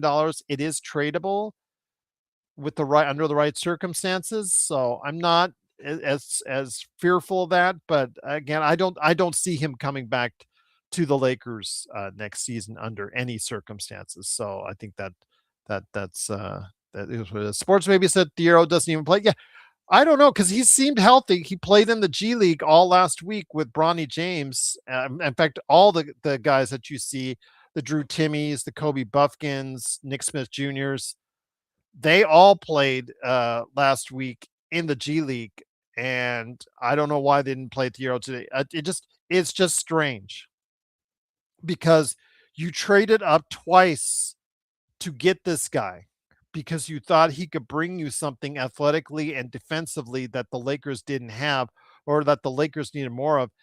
And now that he's finally healthy, he's finally overcome all those injury issues and injury problems, and yet you don't do anything with him. You don't even know how he looks at a competitive NBA level. All these other guys that we saw there tonight, the Bronny James, the Kobe Buffkins, the Drew Timmies, um, the Chris Manions, even to an extent, Dalton Connects. You already know what you're going to get. You already know what you're going to get. Some of these guys are earmarked for back of the end of the roster at best for the rest of their careers. Some of them do not look like they will stay in the league much longer. Some of them, like Dalton Connect, you still think maybe if he gets another opportunity somewhere else, he might be a better player for it. But with Adou Thiero, you just don't know. And with Maxime Renal in Sacramento, with Diawara in New York, with Love in Portland, with all these other rookies that were either drafted or undrafted after you moved up twice to get Thiero, I haven't seen anything. So that's a concern. That's a concern that you have because now he's healthy. Give him an opportunity to play real basketball in the first and second quarters to see what he actually might have at this point in time. But we can't see that because JJ doesn't play him. And that's the problem. Steinbauer Sports says, hope you're making bread here, getting quite a few commercials. If you saw what I report every year on my taxes here, it'd be like, somebody's making some money, but not me a whole lot. I do this because I love you guys. I do this because I love doing this. I do this because I enjoy my conversations with you. But yes, as I always say, Steinbauer, right now in the YouTube marketplace, you cannot earn a living. You cannot live off of a YouTube salary if your videos are less than 20,000 on average. It's just that simple. I'd say even 25,000, I think at this point in time, but yeah, at least 20,000, 25,000. Even if you put out 10 to 14 videos a week, it's still hard if you're not doing if you're doing under 20,000 views every video, then yeah, you're just not doing anything. It's just not sustainable. It's not sustainable. Thieros' agent is Rich Paul. Yeah, that's great. That's great. That's awesome. Doesn't help us at all. And that's the thing. I'm hoping Mark Walter, him coming in, him bringing all these Dodger execs in, the LeBron James, when LeBron James leaves, You also have to remember, Matea. And by the way, I didn't say last night because you wished me well at the end of the show, and I was already off the air. I want to wish you well as well. I do wanted to thank you for watching yesterday too. I forgot to mention you, so big shout out to you, Matea. The thing is, though, when it comes to it, and I'll leave you guys on this note. When LeBron leaves, whether it's next this season or next season, and I know that Alan and Mark have gone back and forth on the next season, and we'll have to wait and see. And I think I'm going to write up here an article pretty soon on what you do with LeBron as far as that situation is concerned. I got to write up an article that you'll see right here on the channel in the post. But yeah, once LeBron leaves, Rich Paul loses a lot of his sway and a lot of his power, a lot of his swagger. And it doesn't how many players he has under contract. Thank you, DBSH.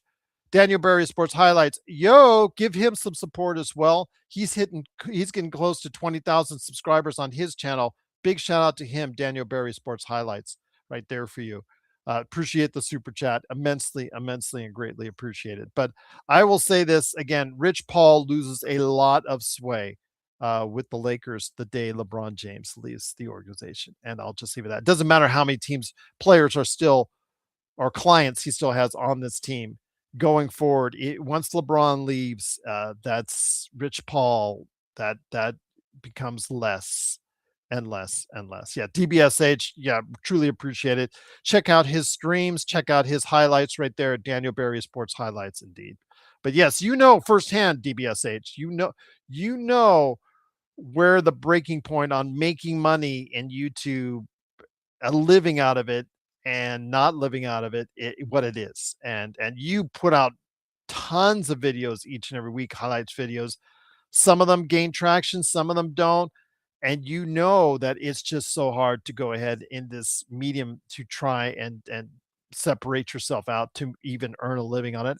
That's my goal. That's what I told Joe when he came on. Joe came on like 2-3 years ago. He said, "What is your goal here?" I said, "To earn a living. If I could make what I once made in the business world out there from my various dealings in the business world out there, if I make a living out of this, if I make it to the point where you're getting to what the average individual is making out there, then I would consider that a success." I'm not even anywhere near that right now. Not even anywhere in the zip code of that right now. So again, I'm just doing this right now for fun, for enjoyment, for you guys out there. We have a following. It's greatly appreciated. I do my stuff with Lakers Latest because I'm trying to help that fan arc network because they're a small fledgling network of tons of shows, but they needed the Lakers guy. And I just thought, you know what? I have 15 minutes a day, 20 minutes a day to do this. So I would helping them out on Lakers Latest. And for you guys here, I've been doing this so many years because I love the Lakers. I did this because I love the Lakers, and I wasn't expecting to get anything from it, and anything I do get from it, like for instance, this right here from Drip Show. I'm extremely blessed that you guys are so kind. Drip Show has been very kind with his gifts to me, and it's stuff like that, and the stuff like that you guys say on the shows, the Rogers of the world, the Craigs of the world that give me compliments, the guys that go out there and watch me every day, the Pinties of the world.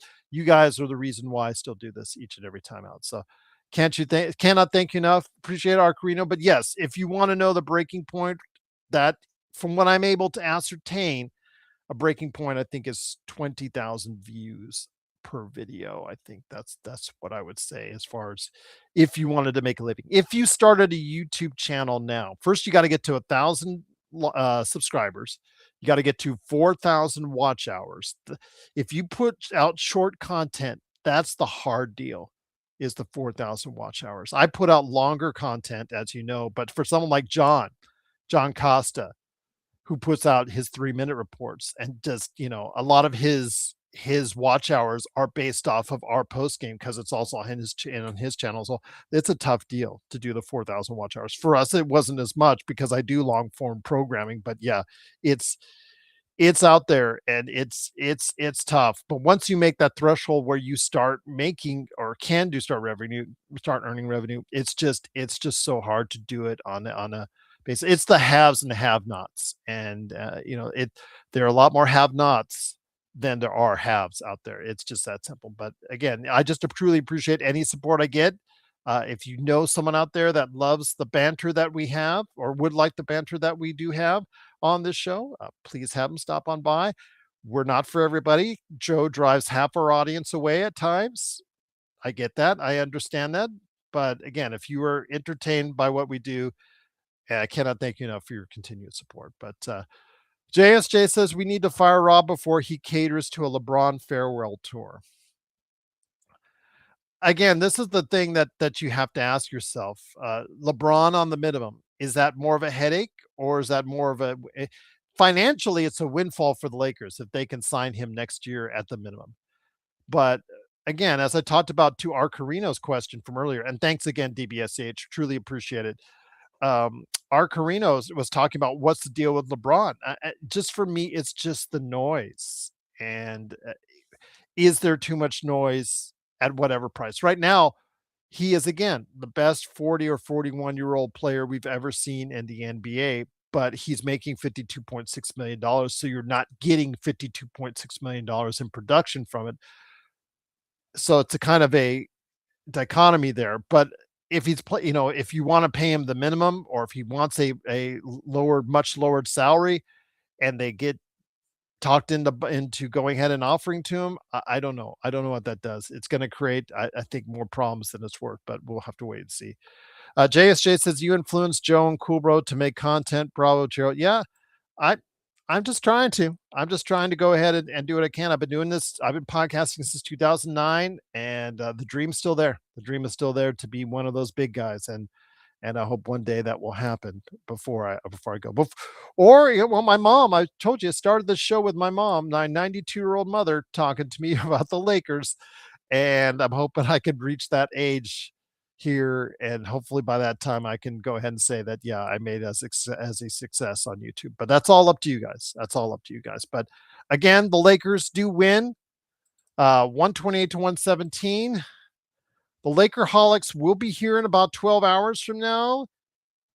I have a feeling I'll be hosting it because Jamie's had some issues as of late with his technical stuff on that. So I have a feeling I'll be here. So I will look forward to seeing you. And then also as well, you'll get to see me again here in the morning on Lakers Latest on that channel on YouTube, courtesy of the Fan Art Network, because I'm going to go ahead and get the recap there and record that there for you guys and get your thoughts there as far as your comments on that. So here you go. Arcarinos, one last question. If you were Adam Silver, who was at that same conference that Pablo Torre was at, what 3 changes would you make? Increase salary cap, etc. I understand Joe's argument, and we've gone back and forth on this, on his thoughts on the CBA and the fact that the league does do better when there's a fewer amount of teams, highlighted teams, central teams, LA, Chicago, New York, Boston, that are winning the majority of the titles, et cetera, like it was a viewing product at that point in time. I would probably say, but nothing is ever going to happen. Yes. Lakers need to concentrate on winning, not on Hollywood drama. Yes, but you're in LA. You're in LA, Matea. I don't know what to tell you on that. El Rosa says, I would spend Kawhi for 2 seasons. Find the Clippers the total amount, reverse his contract, and send SGA to the now you're punishing Oklahoma City and all this too. That's funny. That's hilarious. But as far as the 3 changes I would make with the NBA, first of all, get rid of blackouts. I cannot stand blackouts. Talk to the FCC and say no more blackouts for NBA. If you want to do it for any other sport, that's up to you. But no more NBA blackouts. That has to go. At this point in our society in 2026, if you're going to go to the game, even with all the elevated prices, you're going to go to the game. You're going to decide you're going to go to the game. You're going to save up enough money for it, and you're going to go ahead and spend money on it. If you're going to stay at home, you're going to watch the game. Forget all this 1970s BS blackouts. These regional blackouts, it does nothing for nobody. So that's the first thing I would take away. I would increase the salary cap, our Carino, to allow for other players to go ahead to be on the roster so you could have more super teams in bigger markets. So maybe that would create that. The third thing, that I would probably go ahead is I would try to make rules so that it's easier to trade. Because if you increase the salary cap, you might also be able to make it better for increase in trades as far as the concern. That's what maybe a fallout from is because the trade market trade deadline is really something that the league needs to focus on more as far as the importance of it and the ability for teams to trade in the summer needs to focus on more as highlighting for where these players are changing places and changing teams because that's exciting to a fan base. That's exciting and interesting to a fan base. So I'd love to go ahead and do that. JSJ says take off the apron, suspend any players for illegal money, take out back to backs. Yeah, but you're catering into JSJ, the newer generation. The older generation play back to back to backs, and you didn't hear 1/10 of the amount of complaints that you do now about it. And they have better facility, like Joe always says, they have better facilities, better planes. They have masseuses, et cetera, et cetera, et cetera. And they're just being out. They're just, they're out. They just load management has damaged the league in essence. So I would try as a third rule to finish off our Carino's list would be to do something that effectively gets rid of tanking and load management. And you hit them where it hurts. You hit them with multi-million dollar fines from the get-go. If they load manage, they're going to get fined. If they're trying to intentionally tank, you try and build a system where they can't intentionally tank and intentionally where they're incentivized to not do so. And if they try to do so, you hurt them where it hurts the most. That's what I'm doing. Games are too long. Well, the replays are part of it as well. That's part of it. And Nick, if they get through everything right, the fast games, they could be as little as two. There are games so in this league that are 2 hours and 15 minutes long. I think that's a perfect time. It's 2 hours and 15 minutes. But like you said, 2.5 hours, getting close to three, that's a breaking point for a lot of people. And I get that. I understand that. So you should try to do things that make the game shorter, more accessible to 2 hours and 15 minutes. I would be acceptable to that as well. Yes, too many challenges. I understand it. I agree. I don't like the challenges. Again, bad calls don't rarely seem to get overturned. They stay bad calls. The refs sometimes justify their bad calls. Even when they're called out and they're challenged, they still get, they still will say, oh, well, there was still marginal or incidental contact on that play. So they still go ahead and try to find it out more times than not. They don't reverse the calls that are blatant that we see often enough. And yeah, Nick T says get rid of foul baiting. Well, that would take obviously with Luca, obviously with Austin, that would take quite a bit of their game away. Trey Young, SGA, but foul baiting, yeah, but you have to determine what foul baiting is. I mean, they curbed flopping quite a bit in this league, so they have to try. I would agree, they would try to make efforts to curb foul baiting even more, but you'd have to determine what is a foul, not a foul, legitimate foul, et cetera, et cetera. So yeah, those are good suggestions, Nick T. I couldn't say I disagree with any of them. I think that's some good suggestions by both you and just JSJ. El Rosta says nothing will ever happen on the quiet. I'm not going to. I'm hopeful, El Rosto, that something will happen with the Kawhi deal, that they will get a very stiff penalty. I think they deserve 5 number ones taken away, the maximum amount of dollars you can go ahead and find Steve Ballmer and take away 5 number one picks down the road from them and then suspend Kawhi for a year. You said 2 years. I would have no problem with that. I don't know if they'll do that. I think they should. But remember, Steve Ballmer is also, one of the biggest supporters and biggest contributors to the NBA and the league and to Adam Silver and your sugar daddy. You're punishing your sugar daddy. So I don't have a belief that they will do very much to it, but I think there's enough out there, especially with what Pablo Torre has found out.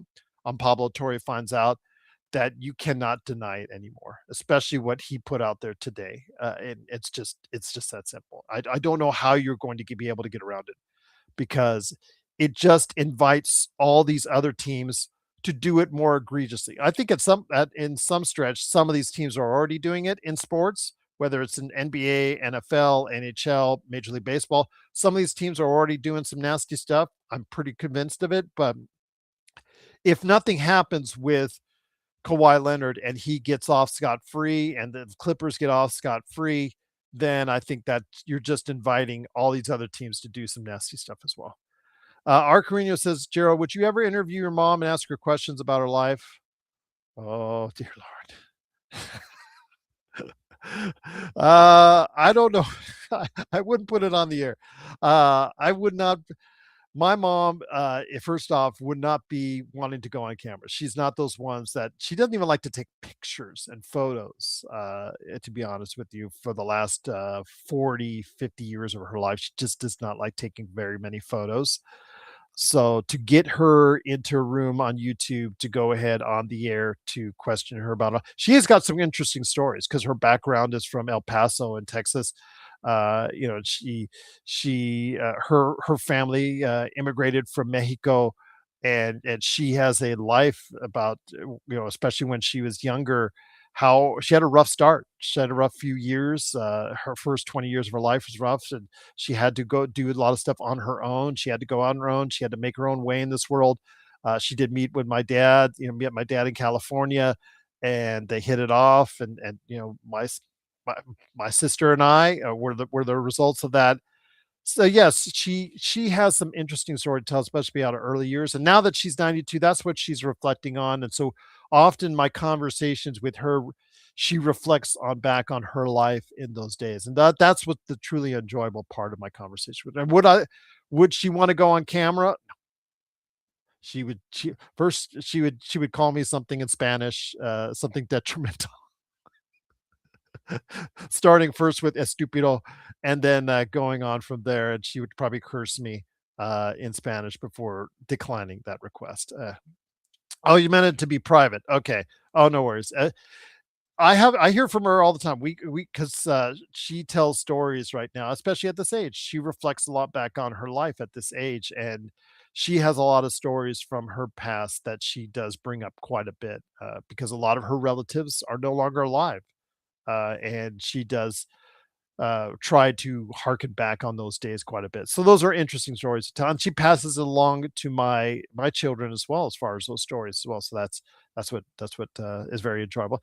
So what happens when you're 92? You can't do much. You can't. It's not like you can go around and be active and live that active life. Not too many 92-year-olds are very active. Some are, but William Shatner's 96 and he's still rocking. So still going to cons and all that. So, but my mom, no, she's just hanging out and she's just enjoying whatever time she has left, and she's reflecting back on some of the good things that really happened in life. And the Lakers. She reflects on the Lakers and whatnot. So Mateja says, does anyone make referees accountable for their mistakes? Yes, Mateja. Supposedly, to finish off the last question with you, my friend. Again, thank you for supporting me here at the show. They do have supposedly a governing body, not just the NBA, the head of referees. They do critique grade the referees. They have suspended referees in recent past, but do they do it as much as they should? No. They do the 2-minute report, which I don't know if you're aware of, is that every game has a 2-minute report the next day by the league that they send out, saying what calls, close calls, mistakes, or things that were right that they did, the refs did, or mistakes that happened during that 2-minute report. They should make that a full game report because, as you know, not every call is made during the last 2 minutes of every game. And we should be privy to the grades that they give these refs on an every game basis by the guys that actually oversee the refs. But yes, there is in the NBA a division, a department that actually, and a head of referees. I don't know if it's Monty McCutcheon, but the head of referees that still looks over and evaluates and critiques referees to see if they're still capable at refereeing at the NBA level. And again, that's what they do for G. They really scrutinize the G League referees because those are the guys and gals they're supposed to go to the next level at some point in time. So that's where they really get scrutinized, and in summer league as well. There's a base of NBA referees, regular NBA referees that they appoint for summer league to watch and study the referees that are performing in summer league. So it's not just the guys that are performing there at summer league for the teams that are just trying to get on a team or make a team or improve their status on the team. It's the referees, their summer league as well. They're, if you watch them, they're those guys and gals that are working in summer league are hopeful that they can get a good grade to get into the G League and then get into, or some of them work in the G League to get into the NBA at that point in time. Arcario says, that good to know you're having conversations like that when you're, oh yeah, absolutely. Yeah. Sometimes it's the timing though. As you know, with your mom, they sometimes call you like when you're least expecting it or least wanting it, like right before you start a show. like today. Like today. I had the start stream button right there, be ready to press, and ding ding ding ding. Gerald, the Lakers won, right? I'm not sure. I'm watching it. I'm not sure. Yes, they won, Mom. Yes, they won. Okay, good, good, good. I just wanted to tell you. And then, yeah, so it turned to be into a 5-minute conversation. So I apologize for the delay, but I am thankful for everyone that stopped by. Silver just got here. Knicks scored 142 against Denver. And I wonder what's in store. I wonder. Again, the Knicks are kind of an up and down team, but I am thinking though, Silver, that the Lakers have a chance on Sunday. You know me, I call it like I see it, and I'm not always the most positive on the Lakers, but I think of the next couple, the Minnesota game is going to be hard because Minnesota's playing at a great level. Denver at home, they're just not a great team, and the Lakers should have taken advantage of that on Thursday. There's no excuse for that, especially with the Lakers had everybody there, well, at least for the first 5 minutes. So again, that 11-0 run that they started the game with, that was a killer right there. That was the game right there in a nutshell. But the Lakers, again, at home against the Knicks are playing well, but I think they are beatable. And if any game in the upcoming with them and Minnesota, I think it's going to be this game is the game that they have to have on Sunday. No, Mateo, they can't relax once they get like because they're evaluated as well. As I was trying to say, they are evaluated on a regular basis. They can be suspended. There have been suspensions for referees for egregious calls this season, so they can't rest on their laurels. If they're not doing well enough, they can be suspended or sent down to the G League, just like a regular player can. I have heard instances where referees in the NBA have been sent down to the G League or suspended. So that's something that they have disciplinary actions too if they're egregious. And of course, if they have a bet, they're part of a betting scandal or a shaving point scandal, then obviously that's real trouble. But I will say again that they have a governing body in the NBA that oversees what they're doing as well. And I think that it's maybe not as stringent as I would like to see. In fact, there's a lot of referees that have been around the league, and you know them by now, that have been there for over 10 years, 15 years in the league, and they just seem to get away with what they're doing. So it is a little less stringent as I would like to see it, but they are disciplined, especially for the younger refs. I think they're harder on the younger refs. If refs in their first, second, third, fourth year in the NBA, those eyes are a lot more scrutinized on them than they are the guys that have been there for 10, 20 years. And you know who I'm talking about on that. El Rose just says, I'm just really tired of the referees making calls differently based on the mantras of the league office to please whatever advertising platform they are on when the networks decide. They will tell you what sometimes they're told by the league to let stuff go during the course of the season. Sometimes, like there was a period when the league was really high scoring. I think it was like last season when the league was really high scoring, and they were making less calls, or they were getting to the free throw line. The players were on a higher basis, and the league, I think around January or the turn of the calendar year of 2025, told them to, in no certain terms, or the word was out that they were changing the style of refereeing, and you saw it reflective in the scores. of the games as well. So the referees, as we always say, can determine greatly what that outcome is. Ultimately, I believe it's on the teams and the organizations to put that they put out there for the teams they put out there, to ultimately decide who wins and who loses games throughout the course of what they do in four quarters. But the referees can also weigh a portion into that with what they decide at any given moment in time, and especially at when it's most important in the latter moments of a game as well. El Rosa says refs manipulate the game way too often. Again, it's what they see and what they're told to see and what they focus on more. Like, for instance, we made a comment like yesterday, El Roaster, like Jokic got a 3-second call. It's like, when was the last time you saw a 3-second call called? Huh. That was years ago. Yeah. Oh, wow. But you see, they hang out. You could count how many times you could see opposing players in the key, Lakers or otherwise, in the key for more than 3 seconds. You could count one, two, three. I don't want to say every possession, but you could almost every possession. You could just like holding calls in football. They hold on the lines every single play. It's just if it's egregious, they'll call it, and if they don't, if it's not egregious, they probably don't call it. So yeah, it's again, it's interesting what they call and what they don't call with the refs. Silver says you probably discussed already if the lack of a second proper ball handler is a concern for us. Pacers with their full court was really taking it was, and that's why I think that they sat him down.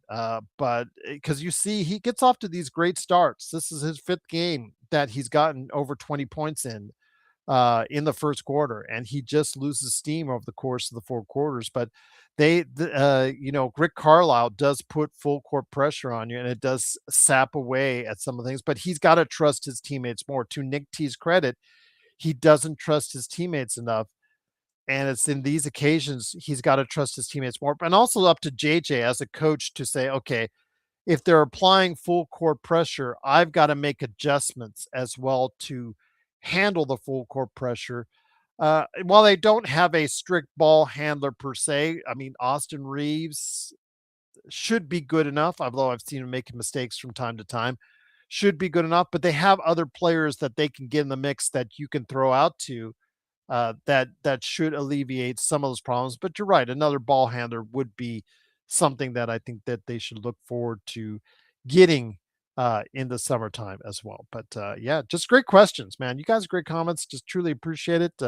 Again, shout out to my mom, who hopefully is doing well out there. And shout out to you guys for stopping on by. It is Gerald Glassford. The game is the Lakers and the Indiana Pacers. The Lakers win 128-117. Once again, the Lakers are 38-25, a half game out of fifth place in the Western Conference.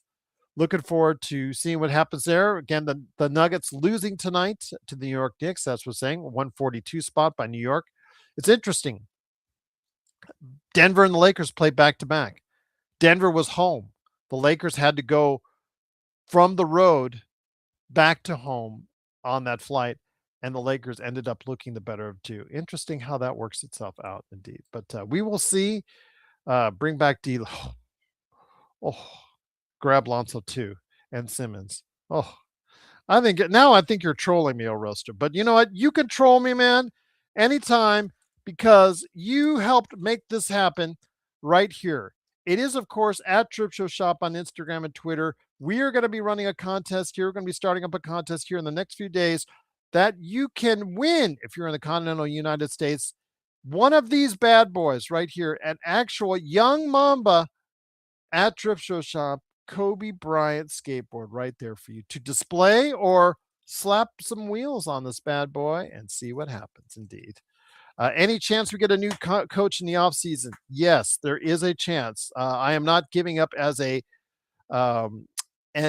given that JJ is going to make it to next season. It's still 60-40, 70-30 in favor of JJ, but the narrative changes if he doesn't go far in the playoffs. I'll leave it at that. But I think there is a chance that he could be changed. There could be pressure on him to be changed if he doesn't go far in the playoffs, but we will see. If they get swept in the first round,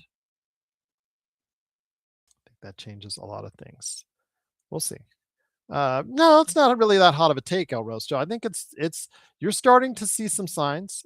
He's made some decisions. He gets out coached regularly during the course of the season. He's still inexperienced. And if the Lakers do get swept after only winning one game in the previous playoffs, it's not much of a hot take. That seat will be very hot. Right now it's 70-30. I'd say he stays, but again, we'll see playoff time. We'll see how it works. Because remember, Rob and JJ are both, I think, fighting for their jobs at this point in time for their future long-term success. Yes, I know they both signed extensions, but that was before that was before Mark Walter came in here. So yeah, I'll just say that. I don't believe JJ can win us a championship. Again, it's all based upon the talent and the opportunity. And you're right, the right coaching acumen. We'll have to wait and see if he does that. I'm not 100% sold on JJ, but he does make mistakes, and they are glaring at times. Like yesterday with what happened with not having a shooter out there in Rui or Luke Kennard when you needed it the most in that final minute. I think that was a big mistake on his part, and that one you have to put on JJ. And again, how many of those are you going to take? But if he does go to the second round and has a competitive second round, he's good for next season. It's just as simple as that. But it's not a hot take, Real Roaster. I know you're a big JJ fan, and I appreciate and respect the fact that you're a big JJ fan, but it is not a done deal. I don't care if he's on an extension, because if Mark Walter wants it to happen, he will make it happen. So would I rather hire Mike Malone than Doc Rivers? Oh, yeah. Doc Rivers, again, Mr. 3-1. All you do is say 3-1, and you say that. Yeah, I know he's won a championship, but yeah, Mike Malone. But I don't know if his tenor would be right with the Lakers. I don't know. We'll see. We'll see. But Steve Kerr's contract does come off this offseason. Oh, that would piss off Joe to nothing. But again, Steve Kerr, he looks burnt out. He just looks burnt out at this point in time. I think he's done. I think he goes back to the front office or commentating. I think NBC makes him an offer that he can't refuse. That's my deal. Left on base says, just put the Ox as their head coach. He'll yell at them. Too bad it won't be Adam. Yeah, I'd love to see him as coach. There you go. That would work out. That would work out for all 5 games, and then he'd be fired because somebody would get too mad. Somebody would be having their, just really just would not be able to tolerate Joe's yelling, and I don't think Joe would like that either. But no more rookie coaches. Well, I mean, it depends. If you're a rebuilding team, yeah, but if you're a team with aspirations to do better, like the Lakers with Luka Doncic, you put in a qualified head coach that has experience, that has success. Those are hard to find, but if you're going to be able to do it, you got to do it. So, all right. With that, it is, of course, the Lakers Fast Break. Truly appreciate you joining me. Cannot thank you enough. A big shout out to, again, everyone that's been a part of this for the entire hour and 45 minutes, or if you just hopped on by. Truly appreciate you doing so. The Lakers, JJ, not a rookie, though. He's a true analyst. He is still, he's only been coaching now at any level for this period of time he's been with the Lakers. And he still is apt to make mistakes. And whether you say it's experience or whether you say it's an analytics issue, whatnot, it's still, he's got to be able to make the right adjustments at the right time so that the Lakers can achieve ultimate success. And right now, El Rosto, even by your admission, suspend him now. Yes, absolutely. Suspend me now because I said aspirations. I'll say, even by your admission, El Rosto, that the Lakers are projected to go ahead and be less successful than the year before. That's not the way you want to go. But again, we'll see what happens. The playoffs will determine a lot about the future for Rob, the future for JJ, the future for LeBron, whole 9 yards. So I think that will do it. The playoffs will determine the future for a lot of things for the Lakers, and we will have to wait and see. But there is 19 games left. So that's 19 more times during the regular season. I can come back at you here after the post game. I enjoy doing so. So again, thank you so much for watching, listening. The Lakers do win 128 to 117. Don't ever want the Lakers to lose unless they're tanking. That's a different story. But again, I will be on, or the Lakerholics will be on Saturday at 11 a.m. Pacific time. Hopefully you'll join us there. And then Sunday after the game, I'm looking forward to being back on here for the post game right here, courtesy of Drip Show, El Rosto, and everybody out there. Thank you so much for being part of what we do each and every time out right here at the Lakers Fast Break Podcast. Thanks so much, everyone, and have yourself a great weekend.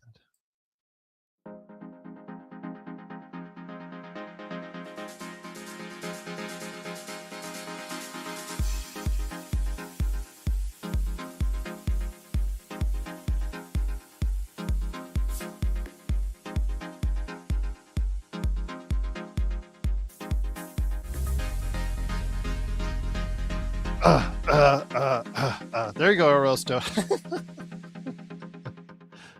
Have a great weekend, everyone. Be safe.